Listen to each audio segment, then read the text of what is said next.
Adobe Illustrator মাধ্যমে আমরা আজকে এই ইউ লেটার ডিজাইনটাকে তৈরি করা শিখব। এই ধরনের ডিজাইনগুলি মূলত বিশেষ করে কোনো কোম্পানির হয়ে থাকে।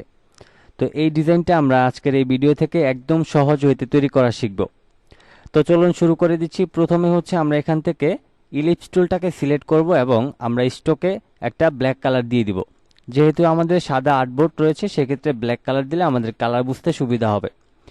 এবার কিবোর্ড থেকে অল্টার এবং শিফটটাকে ধরে আপনি আপনার প্রয়োজন অনুযায়ী এরকম গোল একটা সার্কেল নিয়ে নেবেন। তারপর এখানে যে সার্কেলটা রয়েছে এটাকে হচ্ছে আপনি এডিট থেকে কপিতে ক্লিক করবেন, তারপর এডিট থেকে পেস্ট ইন ফন্টে ক্লিক করবেন। এবার এই কর্নারে ধরে অল্টার এবং শিফটটাকে ধরে আপনি এটাকে এতটুকু ছোট করে নেবেন। ছোট করার পর এখন এই যে মাঝখানে যে বৃত্তটা রয়েছে এটাকে আরও একটা কপি করতে হবে। একইভাবে আপনি এডিট থেকে কপি এবং এডিট পেস্ট ইন ফন্ট করে দিবেন। এরপর এই কর্নারে ধরে আপনি শিফটটাকে চেপে ধরে রেখে আপনি নর্মালি এটাকে এইভাবে করে বসিয়ে নেবেন। বসিয়ে নেওয়ার পর এখন এখান থেকে আপনি রেক্ট্যাঙ্গেল টুলে যাবেন এবং প্রথমে আপনি এখানটায় সিলেক্ট করবেন। আপনি চাইলে আপনার প্রয়োজন অনুযায়ী উপরের অংশটা একটু বড় করতে পারেন। তো এখানে আপনি যত বড় করবেন আপনার ইউটা তত বেশি বড় হবে। পরবর্তীতে চাইলে আমরা ছোট বড় করতে পারবো, কোনো সমস্যা নেই। বাট আমি আপাতত এই যে আমাকে সিগন্যাল দেখাচ্ছে, দেখেন এই যে এখানকার যে জোড়াটা রয়েছে এখানে যে সিগন্যালটা দেখাইতেছে এই সিগন্যাল অনুযায়ী আপনি এইভাবে করে টেনে এই লাইন অনুযায়ী বসিয়ে নেবেন। নিচের দিকে আপনার বড় ছোট হলে সমস্যা নেই, বাট উপরের দিকে আপনি এটাকে কতটুকু বড় ছোট করবেন সেটা আপনি আন্দাজ করে নিয়ে নেবেন। তো আমি আপাতত এতটুকু নিয়ে নিলাম। এবার এইখান থেকে এই শেপটাকে অল্টার এবং শিফটটাকে ধরে আমি এটাকে এইখানে বসিয়ে নিলাম। বসিয়ে নেওয়ার পর এখন এই যে শেপটা রয়েছে এই শেপটাকে সিলেক্ট করে আপনি এটাকে এইভাবে টেনে দিবেন এবং এখান থেকে আপনি এটাকে এইভাবে করে টেনে দিবেন। টেনে দেওয়ার পর এখন আপনি সম্পূর্ণ শেপটাকে সিলেক্ট করবেন। সিলেক্ট করার পর শেপ বিল্ডার টুলে যাবেন। শেপ বিল্ডার টুলে যাওয়ার পর আপনি এখান থেকে ফিল কালারে যে কোনো একটা কালার দিয়ে দিবেন এবং এখান থেকে আপনি যে কোনো একটা কালার সিলেক্ট করে নেবেন। তো প্রথমে আমি মাউসের লেফট বাটনটা ক্লিক করে এইভাবে করে ক্লিক করে এই অংশটাকে রাউন্ড করে নিলাম।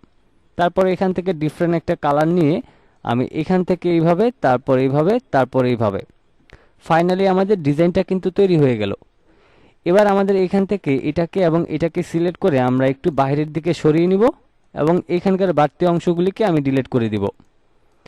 এরপর আমি এটাকে মাঝখানে নিয়ে আসবো। মাঝখানে নিয়ে আসার পর এখানে যে আমাদের স্ট্রোক কালার থাকবে সেটাকে আপনার অফ করে দিবেন। আমি এটাকেও সিলেক্ট করে অফ করে দেব। তো এখন আমাদের ডিজাইনের মূল যে শেপ ছিল সেটা কিন্তু তৈরি হয়ে গিয়েছে। এখন এখানে চাইলে আপনি কালার লাইট ডিপ করতে পারেন, যেমন আমার এখানে কালার একটা লাইট ডিপ দিয়েছি। আপনি যদি এটাকে আরও ডিপ করতে চান সেক্ষেত্রে এখানে ডাবল ক্লিক করে আপনি এটাকে আরও নিচে নামিয়ে দিলে এটা লাইট ডিপ হবে। তো আমি ধরেন এটাকে এতটুকুই করছি। এখন এইখানে কোনো কারণে যদি আপনার ইউটা বেশি ছোট মনে হয়, আপনাকে আরেকটু বড় করার প্রয়োজন পড়ে, সেক্ষেত্রে এইভাবে করে সিলেক্ট করে আপনি আপ অ্যারো কি চাপবেন, তাইলে বড় হয়ে যাবে। আবার যদি ছোট করার প্রয়োজন পড়ে তাহলে আপনি একটু ডাউন করে নেবেন, তাইলে কিন্তু আপনার হয়ে যাবে। এখন এখানে হচ্ছে আমরা যে কোনো একটা কোম্পানির জন্য লোগোটা বানিয়েছি। এখন এটা যেহেতু ইউনিক, ধরেন আমরা একটা ইউনিক কোম্পানির জন্যই এই ইউ দিয়ে শুরু করে আমরা একটা লেটার ডিজাইন তৈরি করেছি। তো এবার হচ্ছে আমি এখান থেকে UNIQUE আমি ইউনিক লিখে দিয়ে আমি এই ফন্টটাকে একটু স্টাইলিশ করে নিচ্ছি। আপনি আপনার মতো করে স্টাইলিশ একটা ফন্ট দিয়ে নেবেন। তো আমি এখান থেকে এই ফন্টটাকে দিয়ে দিলাম। তারপর এই শেপটাকে সিলেক্ট করে আমি এটার মিডল পয়েন্টটাকে নিয়ে নিব, যাতে আমাদের এই কালো অংশটাকে এই কালো ইউনিক লেখাটাকে আমি আমার মতো করে এখানে বসিয়ে নিতে পারি। তা আমি এটাকে ধরেন মাঝখানটায় বসিয়ে নিলাম। ওকে, তো এটা হচ্ছে আমাদের ইউ এবং এখানে হচ্ছে আমাদের ধরেন কোম্পানির নামটাই হচ্ছে ইউনিক। তো এখানে আমরা এখন ইউর ট্যাগলাইন লিখে দিব YOURTAGLINE।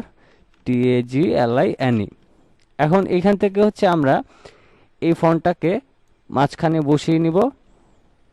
তারপর হচ্ছে এই লেখাটাকে আমি একদম ছোট করে দিব, যতটুকু পারি আমি ছোট করে দিব। তারপর আমি এটাকে অল্টার ধরে আমাদের লেফট রাইট যে অ্যারো কি রয়েছে সেটাকে আমি চেপে ফাঁকা করে নিব এবং এটাকে আমি মাঝখানে একটু বসিয়ে নিচ্ছি। আমি এখান থেকে এটাকে একদম এখানে বসিয়ে নিলাম। তো তো এবার এখান থেকে আপনি চাইলে এটার কালারও পরিবর্তন করতে পারেন, যেমন আমি এখান থেকে রেড কালার দিয়ে দিলাম। দেন ফাইনালি আমাদের ডিজাইনটা কিন্তু তৈরি হয়ে গেল। তো এই ছিল আমাদের আজকের টিউটোরিয়াল। সবাই ভালো থাকবেন, সুস্থ থাকবেন। আল্লাহ হাফেজ।